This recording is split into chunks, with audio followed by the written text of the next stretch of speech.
Hello, everyone, and welcome to the Autistic Tidbits and Tangents podcast. Today, we are discussing burnout with Carole Jean. And my name is Maya Todale. I'm an autistic psychologist, and this is my co-host, Cara Diamond, who's an autistic teacher.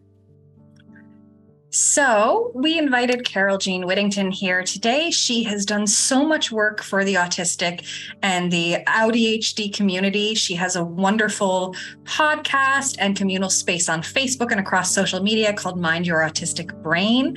And I'll have her tell us a little bit about that later. And she does so much professional work on neurodivergent burnout, on workplace programs and neurodiversity, and even couples programs and communicating more effectively.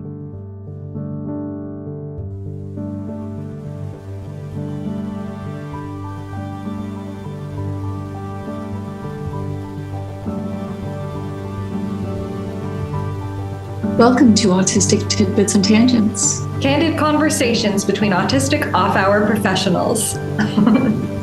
Cool.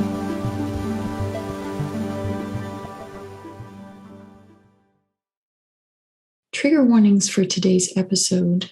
Obviously, today we're discussing burnout, and so that means we'll be discussing related topics such as depression, anxiety, internalized ableism, trauma, and much more. So we're really excited to have you with us here today, Carole Jean. Oh, I am excited to be here with you and Maya today.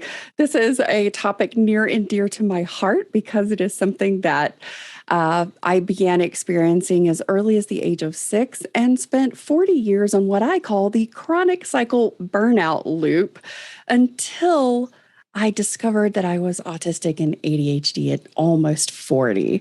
And that began the whole process of learning who I was, learning what it meant to be me in my wonderfully wired NeuroDistinct brain, and starting to look at, well, what have I experienced so far? Why have I chronically been so tired? Why has executive dysfunction been my norm? And why do I have so much that I look around and look at the rest of the world and go, why am I not getting it? What am I not getting? I'm smart. Why can't I figure this out? And that was just such a huge insight. And it was just this compassion that I gained for myself. And I was able to step back and go, you know what? I'm not broken. I'm not defective. I just do things differently. And from that point forward, I just went out to seek and discover, well, who am I? What does it mean for me to be autistic and ADHD in the world? And what does my thrive look like? Wow. Not comparing myself to others, but mine. I got misty as you were saying that because the thoughts that you were having are thoughts and words that I've said to myself. I just had a therapy session. I have an autistic therapist. It's amazing. And I had a whole session about my dishwashers leaking into the unit below me and just how much this threw me, right? And one of the things that she said to me is that I sort of have two responses. One is I wish someone else would take over here and do all of this for me, or I can't trust anyone and I have to do it all. But both come from the same place of feeling really unsafe when things are uncertain or unpredictable. So just hearing you say that, I think self-compassion is such an important message to get across. Now, you have obviously mentored and talked to and worked with many autistic people. What do you think are some of the signs of pre-burnout, like things that I think of burnout? Maya and I were talking about this not long ago, but I've been thinking of it almost like a triangle with 3 tiers. And there's sort of the sort of healthy coping with stress. And then on both sides of burnout, there's sort of like this warning area zone where you're pre-burnout, then there's burnout, and then even post-burnout is still like pre-burnout, essentially. You could go back into burnout really easily. That's how I've been thinking about it. It very easily becomes a cycle that you just get stuck in, right? Yeah, which is why I call it the chronic cycle burnout loop, which is the one that most of us, especially late identified those of us, tend to fall into most often because we look at the world around us and we think, okay, so they unplug from social media and maybe they go for a walk or they get a massage, they quote unquote self-care, right? And this is supposed to rejuvenate you and you should be able to go back to quote unquote life as usual. And the thing is, the way that we were approaching life got us into burnout in the first place. And so if we go back to that, we're just going to end up there again. Yeah, and, exactly. I spoon theory is great. I think it's wonderful. It gives us a framework for discussing how we allocate our energy, but there is a deficit in spoon theory in the fact that it doesn't discuss how do we gain energy. Mm-hmm. Because if we're only looking at where we're allocating it, or we're only looking at protecting our spoons, we're not looking at the other side of this, which is how are we bringing energy in it? Because as we know from the science perspective, energy is not created, it is just transferred. Oh, Carole Jean, you're going to love Maya's next book when it comes out called Energy Accounting. You are kindred spirits in this area. I keep saying this about energy accounting. It's not a new idea. It's not a unique idea. There's lots of us that have had this idea of looking at energy and burnout and all of this. And even one of my colleagues, who I've worked with for many years, she says something similar to what you're saying with the chronic loop, that, she calls it the ABC model. Like, what you were doing before A is what got you into B, burnout, and you're trying to go back to A, and that's just not going to work, because that's just going to lead into an AB loop. And you're going to destroy yourself. What we need to find out is what's your C? What's your functioning life after burnout or after depression or, after whatever else, psychiatric kind of wall you hit. Now, Carole Jean, I think maybe it's important that we define as best we can, what is autistic burnout? Haha, I'm so glad that you asked. I was headed there next. Great minds. So for me, and I put together my own definition for NeuroDistinct burnout. And that is an autistic ADHD burnout is when our needs consistently go unmet for long periods of time without sufficient recovery periods from stressors like sensory overwhelm. The result can be a temporary loss of skills and abilities that take time to recover. The loss can be permanent if the restoration is not sufficient. And that's really where we sort of get into, well, what are the warning signs of burnout? I have a top 20 warning signs list, but some of the top 5, let's just say, that most of the people and the clients that I work with, because I work as a development coach and restoration coach, and I do this in the workplace for professionals as well as for individuals who are mainly late identified. And I think now this year, I think it's 161,000 people in 78 or 79 countries that I help on a regular basis, which is pretty huge. And it's amazing because I get email messages almost daily from people all over the globe. I mean, in places that sometimes I'm having to go look on the map to find out where are they, because I can't believe that they found me. But this is such a huge issue. And there's so little information from a really effective standpoint, from a lived experience and from, a research standpoint to help with late identified burnout.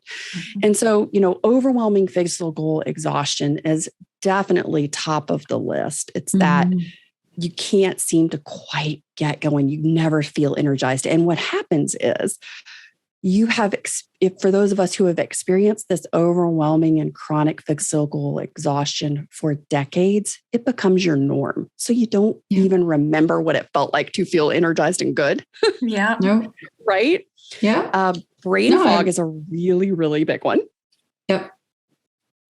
Definitely. Why did I go in that room? And it's more than just why did I walk in that room, right? It's definitely more than that. I remember talking to my doctor at some point and just telling him, you know what, I feel like I'm walking through the world in a fog. And I mean, of course, we all know the story of what happens when you tell your doctor about something like this. They're like, gosh. Oh, wait and see for 3 months. If it doesn't get better, call me again. And I'm like, well, I'm never going to call you again now. Right. But it's like a constant sensation of not quite getting out to the real world. And it's so difficult to explain, but it is like walking through a thick fog, and you're trying to navigate the world through that fog. And then with sensory sensitivities on top of that, it's like things are just lashing out at you from inside the fog, and somehow they reach you, but you can't see them. And throw on the layer of trauma. And then you also have this experience of not just brain fog to this really intense and long-term degree, but then you also have these experiences, with alexithymia or with trauma. And then it's almost like this disassociation that you put on top of that. And so you've got what I call like these lasagna layers, and they just keep stacking up. And it's, you feel more disconnected from yourself. You feel more disconnected from those around you. You feel like you're just sort of existing in this shell that you call your body. And sometimes from a sensory perspective, things are so intensely overwhelming and just too much. And simultaneously, you can feel numb and disconnected and almost disembodied at the same time. Well, I think that's actually connected, though, because the reason so many of us, I think, so random hypothesis, right? I don't think necessarily that poor interoception, the ability to recognize and describe what's going on in your body, I don't think that's inherently an autistic thing. I think it's a trauma thing. Like we disassociate from our own bodies, just like we disassociate from the world. Because if we feel anything, we will recognize like how traumatized we constantly are. And you just can't live like that. So the only way to survive that is dissociating. Well, that's definitely definitely a hypothesis I think we have a lot of data on to work with for sure. Clinically, for sure. Yes. And and that's one of the things that I look at that is pretty important when you're looking at burnout is I also look at, because I say, we aren't just neurodistinct brains, we are neurodistinct bodies. Our physiological selves are also wired differently. And for a large majority of us, especially late identified, assigned female at birth, we have a similar co-occurring conditions. And a large percentage of the population that I work with have also co-occurring conditions that are called the trifecta, which is POTS, postural orthostatic tachycardia syndrome, MCAS, which is mast cell activation syndrome, and then some variation of Ehlers-Danlos or one of the 13 symptoms of syndromes of hypermobility. And those three things together, when you're talking about burnout, you can't just look at how is my brain wired. You also have to look at how is my body wired, because that is yet another element to our energy, to our focus and how we operate in the world. And for most of us being late identified, some of these co-occurring physiological conditions come with and after we learn about our neurotype, because we get in the community and we start talking to other people and we're like, oh, wow, I just thought that was me. And I never knew that this was something because I'd been to doctors. I've got a medical file, like 10 feet tall, yet no one ever identified and put all these little pieces together. So that is yet another aspect that I look at and address when I work with burnout restoration. I am in year 3.5 of living burnout, shutdown, and meltdown free for the first time in 40 years. Oh, and wow. It's That's amazing. Huge. This is like a mythical unicorn. Tell us what it's like. I know. It is.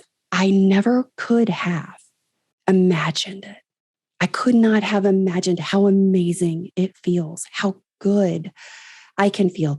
And to look back, I now have this reference point to go, I didn't know how bad I felt. I knew I was sitting in the suck. I just didn't know how bad the suck was. I knew it was bad. It had become so norm. I didn't know I could have this much energy. Sustainable energy. I didn't know that I could love myself, number one, like I do. And just in the good and the bad, because, I got some sticky points too. I'm not perfect by any means. It's still a disability in some ways, but there's certainly, something to be said for loving all of yourself, flaws and all. Yeah. And I think with neurodivergence, a big part of that is getting through that internalized ableism, rejecting it fully, and being like, no, I deserve to exist the way I am. Yeah, there's a reason this is hard for me. I am not a bad person. I am not unworthy. Like, those are really important messages of self-compassion. That was a big part of the journey. And that's a big part of where does our energy go? And I noticed for myself, and as I've worked with many clients in coaching, going through the Unveiling Method, which is the Burnout to Thriving journey, and I have a foundations coaching program. And part of that is getting to this place of self-compassion and love through identifying, well, what do I really value? And not just the scratching the surface, but really digging down and wading through the decades of indoctrination where we've onboarded these values and belief systems of everyone around us, or what we thought we, quote unquote, should be doing, right? But really getting to, what is it that I value? What is important to me? And the discovery of self, who am I in the world? What are my fears? What are my motivations? What are the things that light me up and bring me joy? What sparks my joy? What's a challenge, or what's hard for me? And part of that is looking at, what have I onboarded? What have I agreed to throughout my life about who I am? And is it true? And for me, I discovered that I was expending a tremendous amount of my energy, which kind of kept me in that burnout loop, because I was constantly expending so much thought energy. And that's really where a majority of our energy goes, is our thought energy. Oh my gosh. I hear myself in everything you're saying. You're not alone, Kara. You're not alone. And a lot of that was, I'm not good enough. I should be doing more. If I have empty space and time in my day, I should be filling it with being productive.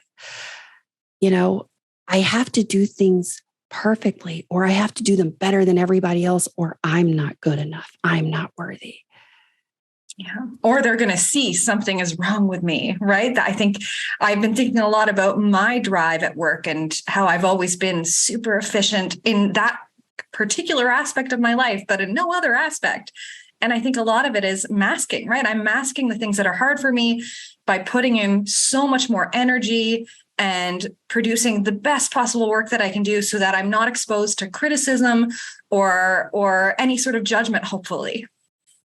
Right. Because if someone says something negative about me, 9 times out of 10, I've already said it to myself, and 900 times worse, and talk to myself. And that internal monologue is that 24/7, 365 radio that we play in our head is pretty vicious. And that really is where things drain. But looking at the opposite side of that, we started out with sort of, spoon theory is great because it talks about where do you allocate, but, let's talk about, well, where does the actual restoration, where do we gain energy? And I teach a course on the Autistic site about the 7 areas of rest for us. And one of the things that I dive into and look at in my foundations program is, what's your sensory profile and what are your needs? Because a lot of us have suppressed and pushed down our own needs for a multitude of reasons, trauma being one of the main ones. Because when we were younger, because we were very sensitive to certain things, people would say, oh, it can't be that bad. Oh, you're being overly dramatic. What is wrong with you? That light's not too bright. It's not too loud. Suck it up, buttercup. Nobody else seems to be bothered by it. So we start to, sort of like you said, Kara, and I think Maya referenced this as well, not want to take up space. And so we minimize and shrink ourselves, and we start to really numb ourselves to our own experiences. But when we can tap into and we identify, well, what does my sensory profile look like? And I help craft and help people identify, well, here's what your sensory profile looks like. And by the way, your sensory profile changes. It's a constant evolution, but it's very different when you're in burnout versus when you're not. Oh, absolutely. And I think this is actually one of the things when we're talking about burnout in general, not just autistic burnout, one of the key characteristics of burnout is heightened sensitivity. And so sounds that wouldn't normally irritate you will irritate you, even if you're neurotypical. And of course, if you're already sensitive to sensory input, that's going to be heightened as well. And there are going to be things that are so bothersome to you when you are in burnout that might not bother you at all otherwise. But there's also a flip side to it. And I don't know, Carole, what you think of this. So sometimes I talk to people about what happens when we then become cave people. We lock ourselves in and we don't see anyone at all. We don't go outside for, say, a week, 2 weeks, a month, whatever. And then when you go out into the world, and this has certainly been my experience, but also what I hear from clients, when you then go out into the world after having been locked in for so long, suddenly everything is like a sensory onslaught. It's almost like you've been resensitized to things that you were able to cope with before. And I feel like people view this very differently. Some people will be like, oh, you were just used to the trauma before, and now you recognize it. And I'm like, well, to a degree, maybe, but there's also an aspect of our nervous systems need continuous input and to be used to it. Otherwise, it gets sensitive. Like if you are in a soundproof room and then you come out of that, all of a sudden every noise is super loud, right? One of the areas of rest that I teach in the 7 areas of rest is sensory rest. And when you have identified your sensory profile, like right now in this moment, we look at, I teach about 5 different levels of burnout. I was like, how spicy is your burnout? Let's identify where are you on the spicy scale, right? And based on that spicy scale of burnout, like where you are in one of those 5 levels, your sensory profile right now is going to reflect that level and degree of burnout. And so when we identify sort of what are you experiencing now, and we start to look at where do you start bringing energy back in, where do you get that restoration? One of those areas is sensory rest. So, if things are too bright, and sort of to Maya's point, what she was talking about, when you've removed yourself from something for so long, we do look at that because your sensory sensitivities and your sensory responses are going to be different. But if your expectations, and you've got a mentor, someone who's been there and can kind of guide you and let you know, well, you may experience this and it's okay. It's totally normal. If you've been, really watching and being sensitive, like if you've had a lot of migraines, if you've had a lot of headaches, if your light sensitivity is really amped up in this segment of your burnout, So you've been really making sure the lights were low. You've been maybe wearing, I call them, my little blinders. I've got a sleep mask that a lot of times I'll put on just to sort of give my eyes that break. Mm-hmm. And that helps to re-energize me and helps sort of reset that particular sensory input for me. And what you do, at that point is like, well, I know that if I go into the living room where there's lots of windows and not a whole lot of blinds and things, that's going to be too bright for me. So maybe I put on some tinted glasses. There's other things that you can do, but it's knowing that I'm going to have maybe a more extreme response when I have done some things that help balance out my sensory input. Mm-hmm. And, it's not that you're continuing to be constantly out of whack. It's just that know where you are and what you need. Expect that things and what you need, right? And make those adjustments, create those accommodations for yourself. And I think the big part in that, when we're looking at, how do we bring energy in, and we start to look at, well, what are my needs? What's my sensory profile? We also have to start talking about boundaries, folks. Because for most of us in late identified life, we have none. We don't even know what the hell they are. There are 7 types of boundaries. There are 3 styles of boundaries. And, for the most part, we may have a few of them sort of, but we haven't intentionally looked at them. We haven't looked at, well, how does that boundary support my need and make sure that my need is being met as consistently as possible? Because burnout is unmet needs consistently being unmet over time. So boundaries is a huge part.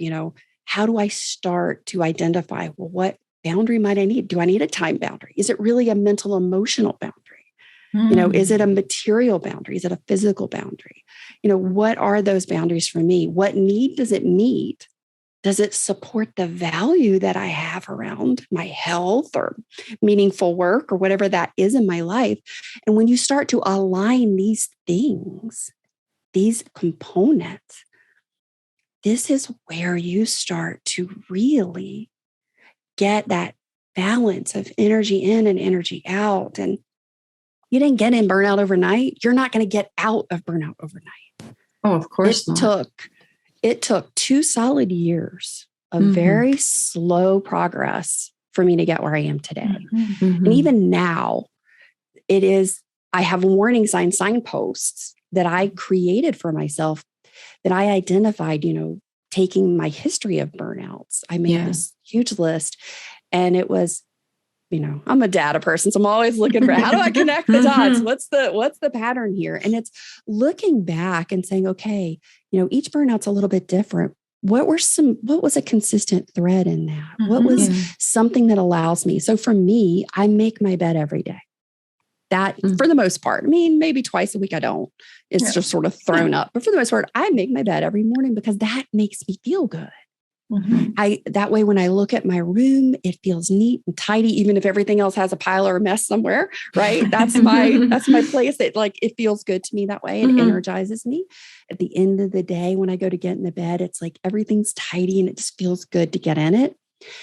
And it also is a way that I've self-cared. I've shown that I value myself, my space. This is something that's important to me. And I've done that for myself first thing in the morning.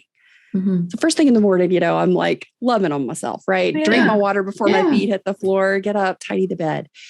And when I notice that my bed isn't getting made at least 3 or 4 times during the week, that's a warning sign. That's a signpost going, hey, Carole Jean, you got a need that maybe not getting met here. Take a second and do some reflection. Yeah. Take a minute to do a self-check. Kristen Neff does some fantastic meditations with self-compassion, and she has one that's like I call it a body appraisal. And do a body appraisal, really check in and say, am I feeling tight somewhere? Am I feeling stressed? Am I are my shoulders up by my eyeballs? Is my neck crunchy? Is my gut feeling a little tight or out of whack, or maybe a little fluttery? Really start to tap into that, because that's where you're going to get some of your information about paying attention to, haven't been eating as much as I need to eat. So my energy's maybe a little low. And I, just those types of things. Because for those of us also ADHD, I got my watch here that goes off and says, hey, you need to drink. Hey, you need to eat. Yeah. Well, as long as I'll have like that hedonic adaptation and ignore it. Yeah. Yeah. I was just thinking, because with my ADHD, the thought of making my bed every day is like, oh my gosh, it's a routine. I can't do it.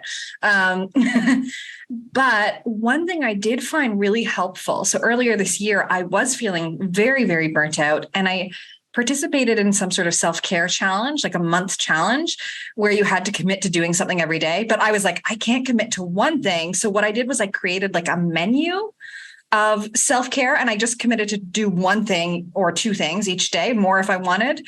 And I put down like a whole variety of things. And so it never got boring, which sometimes happens, and we don't like it as ADHD. The ADHD part of us doesn't like that when there's no novelty. And it didn't feel like a huge commitment where I have to do one thing every day because I had so much choice over what I did and when I did it. Mm-hmm. Oh, having that dopamine is important. Dopamine, I love it. That is not my term. That is not mine. But I did hear it. And I loved it. I thought, oh, that so applies. Because, we do have that. We seek that novelty. I mean, as humans in general, but, ADHDers, we really like to have that novelty. But then there's that ADHD side that has to have that variety and change. But then the autistic part of me, I want that structure. I want that routine.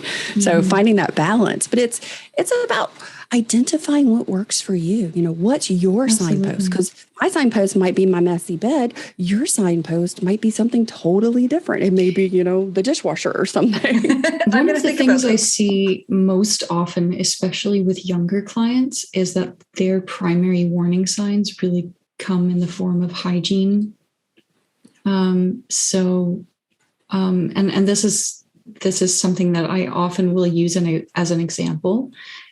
So the things that are most difficult for you are probably the things that are going to drop off first.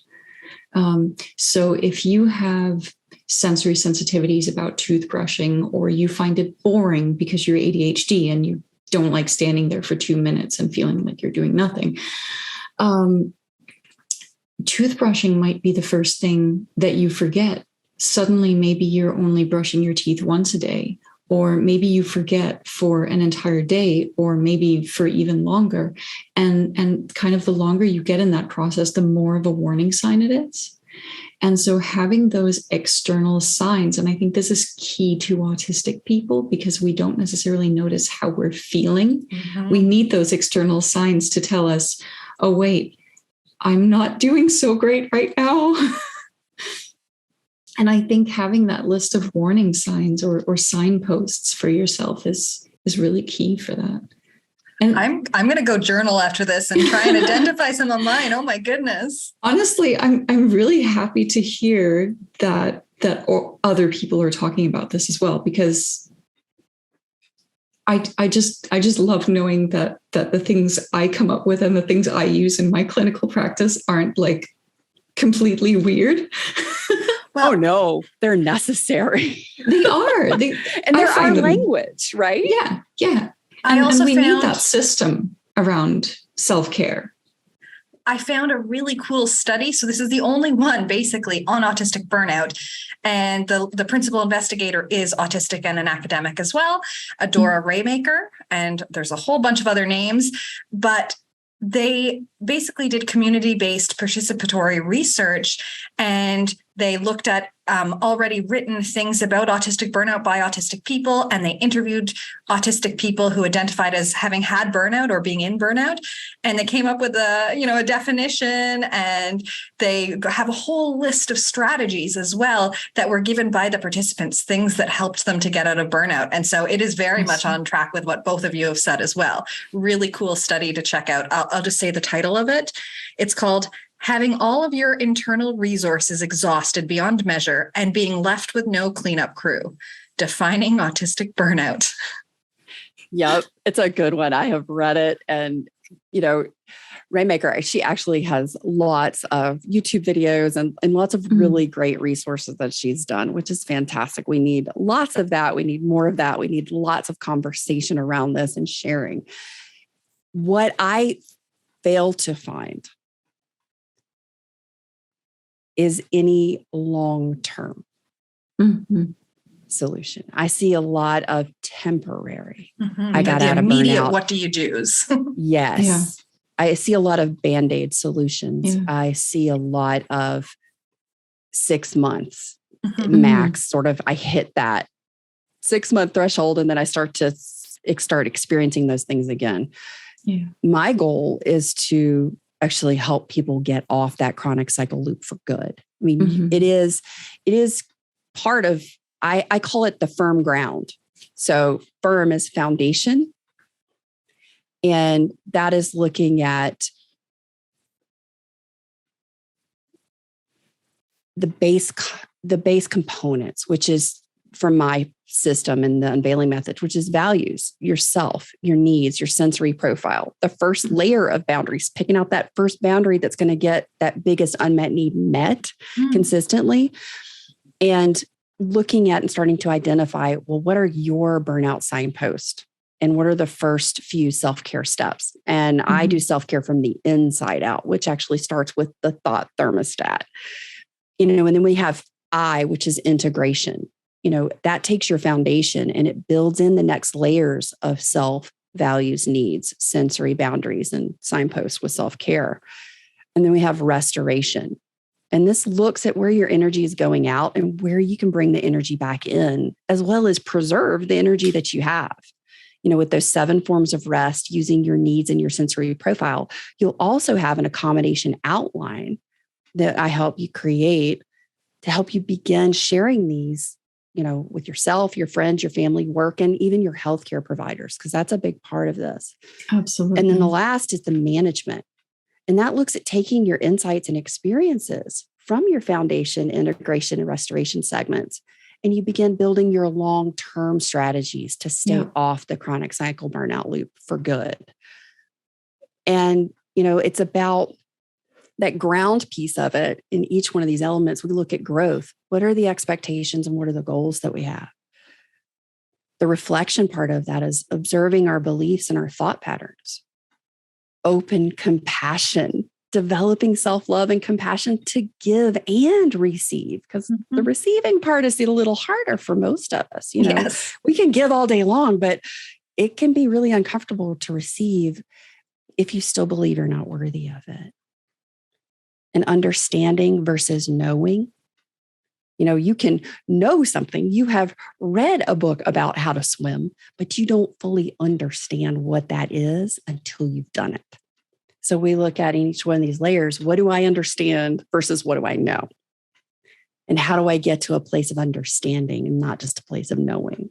The biggest component in this is no judgment. No judgment of yourself, that harsh internal critic.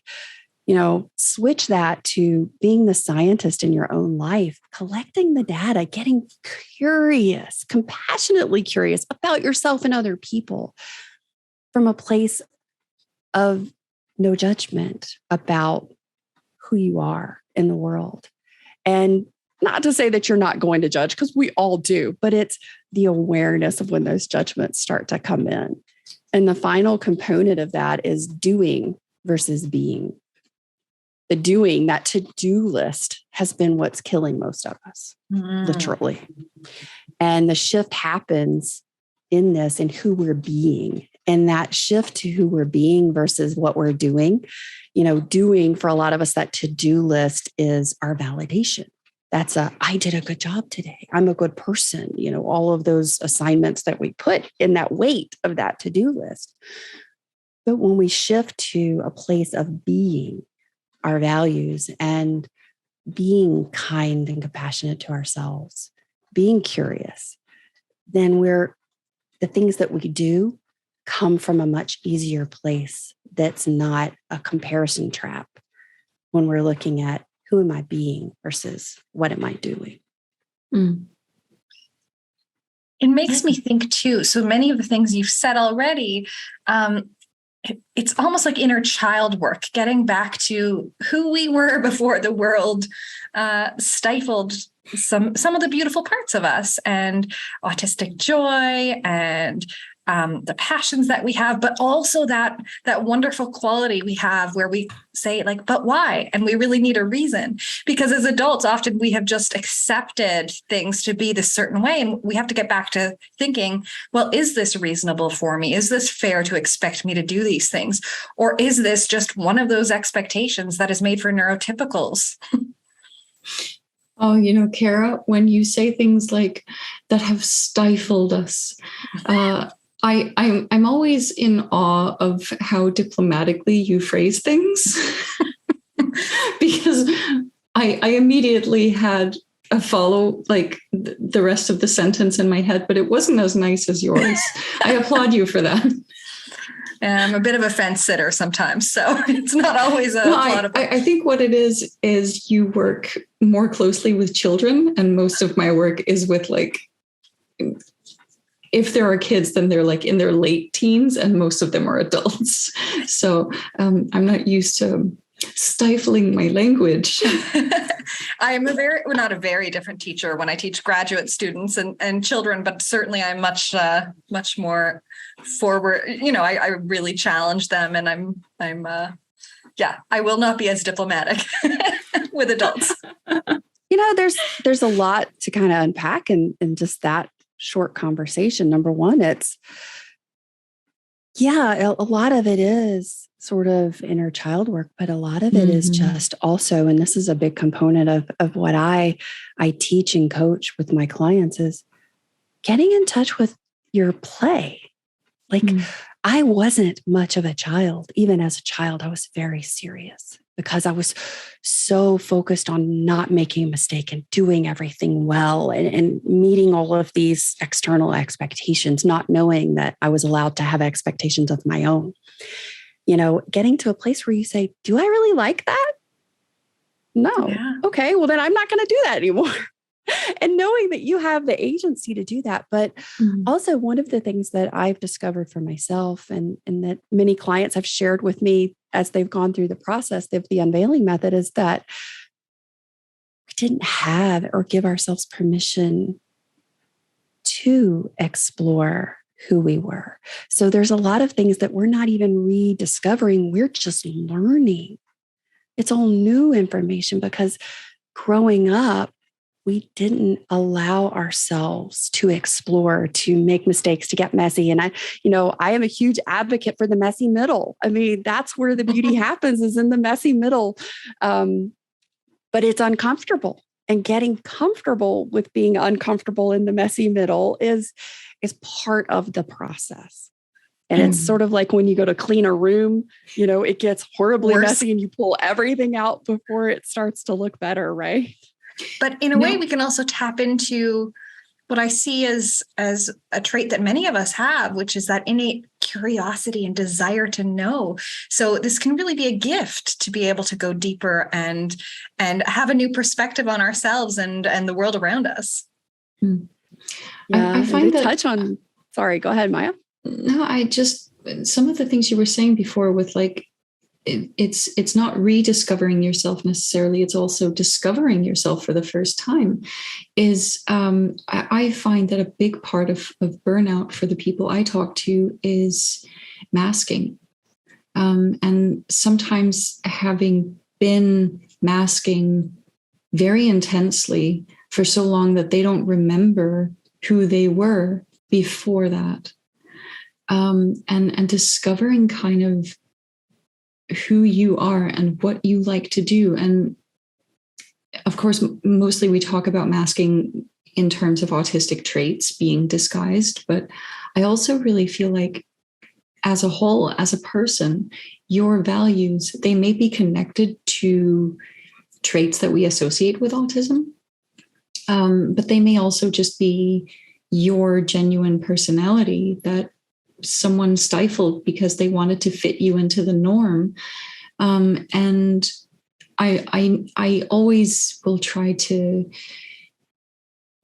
give parents and teachers and everyone the benefit of the doubt, because I don't think they tell us to stop doing whatever they tell us to stop doing.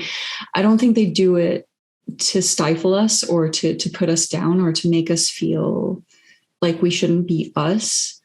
I think they're trying to help us, avoid bullying or, other kinds of uncomfortable experiences. But it does leave you with this sense of, who am I? Because we're so good at pattern recognition, right? We're great mimickers as well. And, that's a big part of the Unveiling Method. And it's why it has its name, the Unveiling Method. I masked to what I call the professional level of camouflaging. I was the ultimate, chameleon. Yeah. And it made me an excellent thespian. Yes. But it made me a really miserable human. Yeah. And part of the process is looking at and to exactly what Maya was describing is, those around us, we're not maliciously suppressing or trying to change us because, out of ill intent. It was a protective instinct from our parents and the adults around us. They were giving us survival tactics so that we would stay safe. Because, our brains, number one, we are always seeking to stay safe. And second, we are habituating everything we do to conserve energy so that we survive. And our parents are trying to protect us. And and even when they teach us methods, sometimes when they're trying to teach us these methods, they don't know that there are other methods. They don't know that this is going to have consequences. They're genuinely trying to help. That's right. And, part of that unveiling, it's easy to get those first couple layers off of masking because it's like, I really don't like that outfit. I don't want to ever wear it again. It is itchy. It is uncomfortable. The fabric is hard and I'm not putting it on again. You could start like doing those layers, and they're usually pretty superficial layers and they come off easily. And I sort of equate it to an onion. You could peel off those first couple layers pretty easily, but the tighter, closer ones that you get in, they're a little harder to peel. They're a little harder to identify. And in unmasking as part of burnout, restoration, you get through those outer layers pretty easily. And then you get to this sort of point where you're like, well, wait a minute. I don't know where else to go from here because I don't know who the hell I am. And that's where that big question of who am I? Really comes out. And it, late identification in itself, part of that early processing phase, which is what I call it, that early processing phase, you experience an identity crisis because who you thought you were isn't who you are. At the same time, you don't know who the heck you are. And it can make you feel very insecure, very unsafe, emotionally, physically, psychologically. Everything feels in limbo and chaos and ungrounded, and everything is moving and nothing makes sense. And it is very distressing. It can be very distressing. And I went through that. Because I didn't have anybody. I went through the whole identification process. This darling little neuropsychologist said, here's your report. This is where you're challenged. You've seemed to have made it this far. Here's a couple of books. Here's a little pamphlet. This is what we can do for your child. But as an adult, we don't really have anything for you. No, right? There aren't and really. So I did everything for my child for 2 years. And at the end of that 2 years, I hit probably the worst burnout of my life. I thought I was losing my mind. I felt like I was crazy. I was terrified to tell anybody I was even experiencing these things. And I was like, okay, I'm smart. I'm going to figure this out. There's something here. I know this can't be norm for me. Yeah. And I'm just going to do one thing at a time. Right. And I think that was really the big catalyst. It wasn't huge. It was truly just a little ember. But there was this thing that kept telling me there's more, there's hope, there's something different. This isn't what it's supposed to be for you. Yeah. I think for me, it's also just looking around and being like, okay, well, all of these other people, humans, are somehow making life doable. and to some degree, I know everyone is masking and everyone is just pretending that they've got adulting figured out, and that's all good and fine. But they're somehow getting through it, and why aren't we getting through it? And there has to be a way to make autistic life manageable and good, and being a part of the world on terms that we can withstand, where we're not constantly going into meltdowns and depressions and whatever else we go into of terrible consequences. I think we are up to thing of the day now, which Carole, I believe, as Carole Jean has a book on this topic. So we'd love to hear a little bit about it, Carole Jean. Oh, that's awesome. Thank you so much for asking. And I am excited to share. I have a new book coming out. It is The Unveiling Method, Burnout to Thriving for Late Identified Autistic ADHD Adults. And it is coming out the end of October, 1st of November. And it includes full insights into the firm ground process. What does that look like? Where does our foundation start? What's integration? What are all the aspects? A lot of what we talked about today. And it talks about the self-care plan from the inside out. And this helps lay out a methodology, a toolkit, and a framework to go from, like, if you're in the spiciest of all burnouts, you're at a level 5 and you're just like, I can't even get out of bed. I have to pee for like 4 hours, but it is just too much to get up. I will just continue to hold it and suffer because that is just easier because I can't do anything else. Ladder failure is better. I feel that I've been there. I have been that 5 level spicy. It's like, what's the triage in this? How do I stop the hemorrhaging? And where do I start to get some restoration to even be able to do anything else? Because right now I am in like complete shutdown mode. I may be nonverbal at this point, which that happened to me in the past. And it can be really terrifying, especially if, it's happening more and more frequently. If maybe your meltdowns are becoming more and more frequent, maybe they were just spread out and now all of a sudden they're amping up, that's a warning sign. Yeah. And so just meeting you where you are, and this book is going to give you some tools and some strategies. And this is not a huge book. I wrote this so that it's meeting people in burnout, and we don't have a lot of spoons in burnout, right? Good point. So this is like, how do I look at this, and where do I get help? Where do I get started? And what is manageable? So the book is in text. The book will also have video segments that'll go with it. It will also be in audio format so that it meets all of our learning and processing needs, because they're different and they vary depending on where you are in your burnout as well. And so it's just a good place to start to kind of understand what this is, what the framework is for the Unveiling Method, and how you can start applying it into your life. And part of what I'm doing this month in Self-Care September in Mind Your Autistic Brain, this is the second annual one. We started last year with it. And we start with the thought thermostat. Am I running hot? Am I running cold? Where are my thoughts going? What are the loops that I have? Am I ruminating? Where is the energy really going? Because that's such a big part of where most of our energy goes is in our thoughts. So that kind of helps, what does self-care look like for us? Because it's not slapping some cucumbers on your eyeballs. It is not going for a massage and like chilling out to Netflix for a weekend. There's so much more to it. And being able to look at those different components and put it together in something that's sort of an emergency management book for autistic burnout. For all of us in late identified life, because it's a little bit different from our perspective. Where do we get started and how do we start on the journey to restoration and long-term restoration, not just that short Band-Aid? I really like conceptualizing it as triage. And then what do you do for long-term wellness, that overall care? That's I can't wait to read it, Carole Jean. I'm really excited. I know that there will be so many nuggets that I will take as I'm reflecting on myself and my relationship to burnout and self-care. I always say I need to get a lot better at learning how to relax. So I can't wait to absorb all of your knowledge.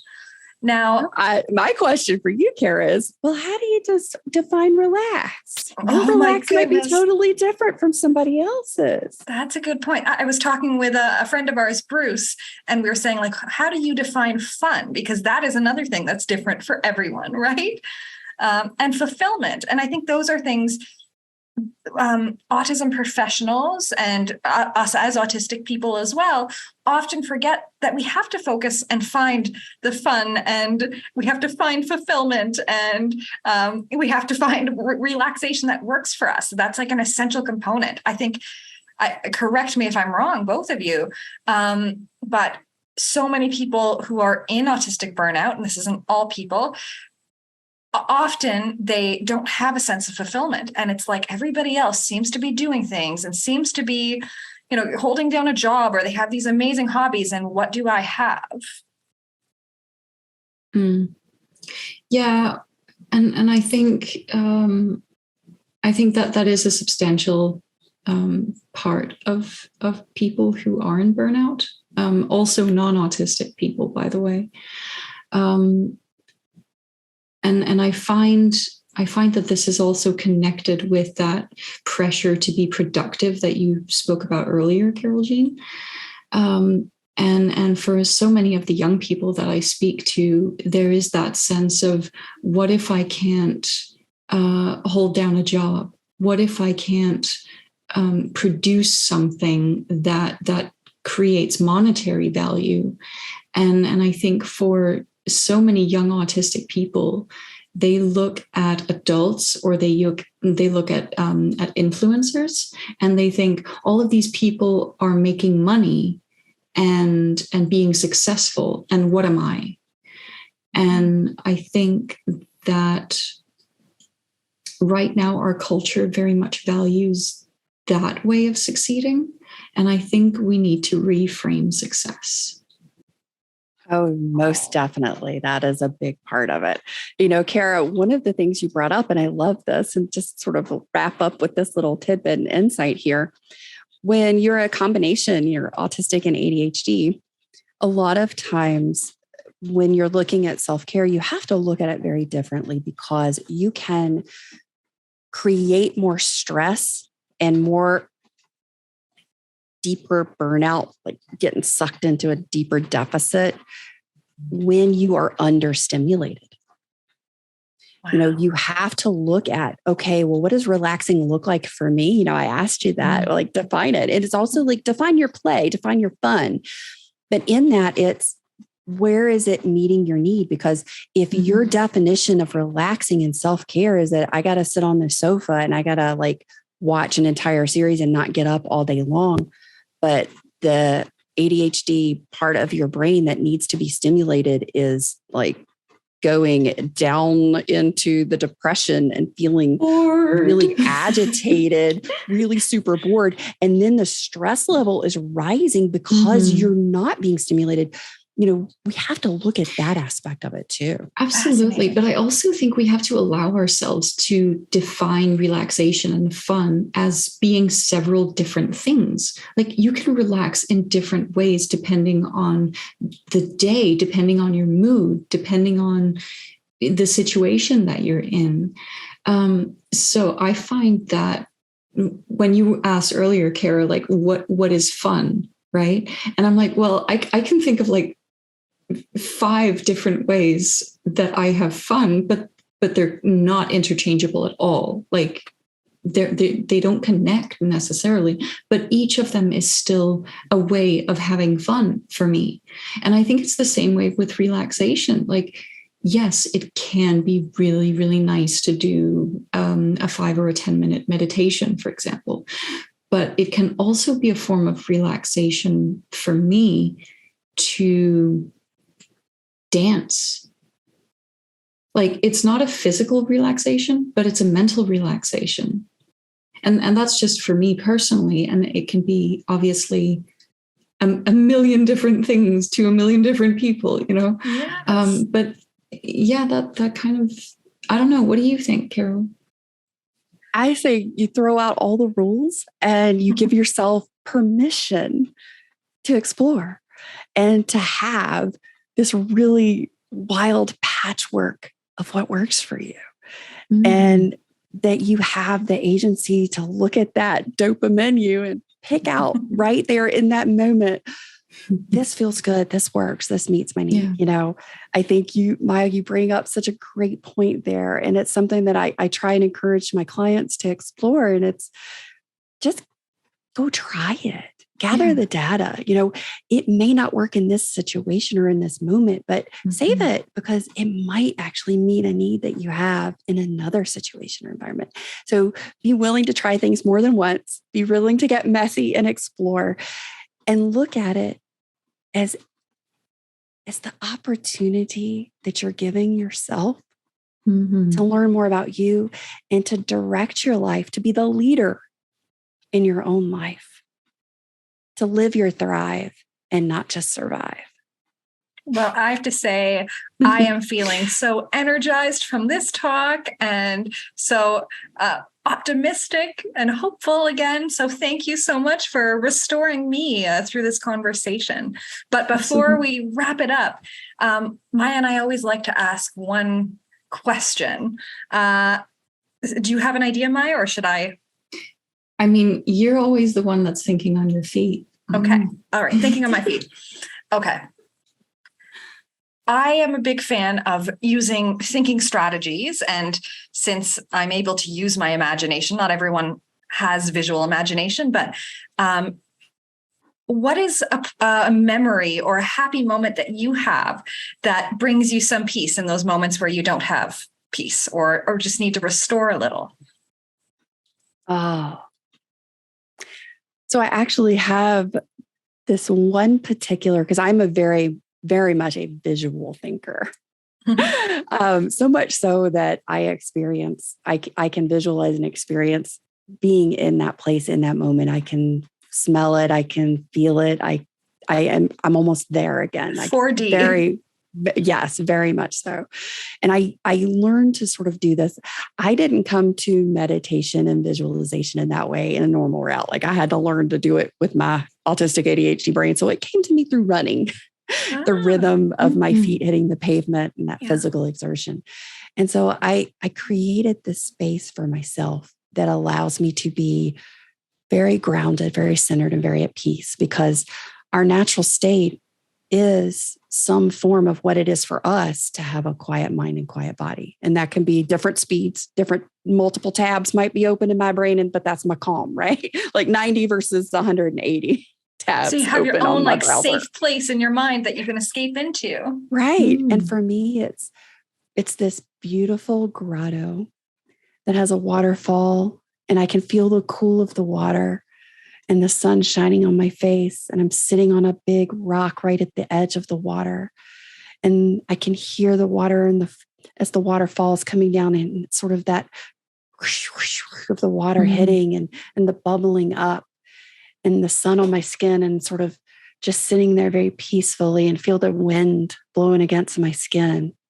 And for me, taking in just that deep breath, and it's called a falling out breath, a deep breath, and then those extra 2 breaths at the top, and hold it for 6 seconds, and then exhale, where it's sort of audible. You feel it coming through your throat, you sort of collapse into yourself, and those 2 extra breaths you push out at the bottom. And I'll do that, and I just sort of take myself to that place. And in that moment, my shoulders usually drop. I notice that my brain will slow down, my body will relax a little bit more and not vibrate quite as high a frequency as it normally does. And in that, no matter what's happening, I know that I'm safe. I know that I am whole, that I am loved, and that I am worthy. And no matter what the external environment of the world around me is, I'm okay.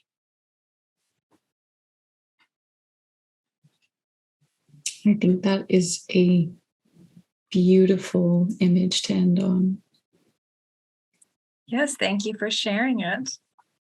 And thank you for being here, Carole Jean. It's so wonderful to have a conversation with you again. And I will have to have you back another time as well to talk about relationships and all sorts of things. You are such a wealth of knowledge. So we appreciate you being here to talk with us about burnout. Thank you for having me today. I have thoroughly enjoyed this conversation. It has been wonderfully stimulating. And I tell you, I couldn't have asked for two better conversationalists to hold this conversation with around burnout and the amazing possibilities, because I am a possibilitarian in all things, that burnout does not have to be the norm. Agreed. So much. Oh my gosh. And thank you so much for joining us today. It's been wonderful.